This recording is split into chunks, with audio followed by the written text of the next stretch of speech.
Sagittarius, Pisces, Sagittarius Sun, Pisces Moons. Welcome to your 2026 Sun Moon reading. If it resonates, consider a personal reading. If you want to see this video in its entirety, go to my YouTube channel under Veronica Garnet. And if you want to see the extended reading, which has all the clarifiers and a card of advice for 2026, go to my Vimeo channel, again, under Veronica Garnet. You can always request your own Sun Moon reading. I'm doing these by request this year, so get your requests in. And while you're pulling cards, I'll tell you a little bit about yourselves. So you guys are like the dreamy McDreamers. All right, sometimes you guys can get a little complacent and you take the easy way out. You're very good at accommodating. You're very good at adjusting to any kind of situation. Unfortunately, you can be a little bit weak around family, friends, peers, anybody like that. So you give in, basically.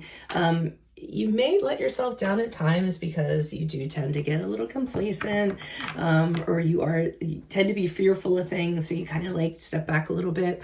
You definitely like to fantasize a lot. Again, I was talking about this dreamy aspect about you. Sometimes you actually mix up the real world with dreams because your imagination is so freaking huge and extraordinary. You're very adaptable, very impressionable, so it can be hard for you to deal with reality at times. And the way that you kind of deal with it is kind of escape. So we don't want to do that, isolate ourselves too much. You are forever an optimist. That's a good thing. Problem is, when it comes to dealing with negativity that's going on, there's kind of three ways you handle it. You either lie to yourself, you create some kind of fake scenario, make yourself look happy, or you just tune it out rather than dealing with it directly. So something else you want to work on in 2026. Very romantic, very giving, very tender person. You should have, try to have a better appreciation of yourself. What else do we have going on? I'm just looking at my notes. Be careful of associating with people who are bossy, unhealthy, emotional vampires, narcissists, okay? That's because of that Pisces moon that you have, that tender heart, and then people take advantage. You also love to travel and you love to learn. So you're a scholar. You want to learn everything in the world, experience everything, and travel everywhere. Let's see what's going on with the Six of Swords in the upright. It seems like you are pushing offshore to go someplace. Typically, it's across water or it's by water in this case. It's kind of bittersweet because whatever you're leaving, you have some regrets. You feel a little bit sad about it, but you're taking comfort in knowing that you're heading to a better place. And that's really what's most important. So it looks like in the beginning of the year, you may be traveling. You may be going to see somebody, or you may be relocating altogether just to move to a better place. Or someplace you've always wanted to live. Now we have the Lovers card in reversed. This is not a good card. This is for April, May, and June. This is the card of Gemini.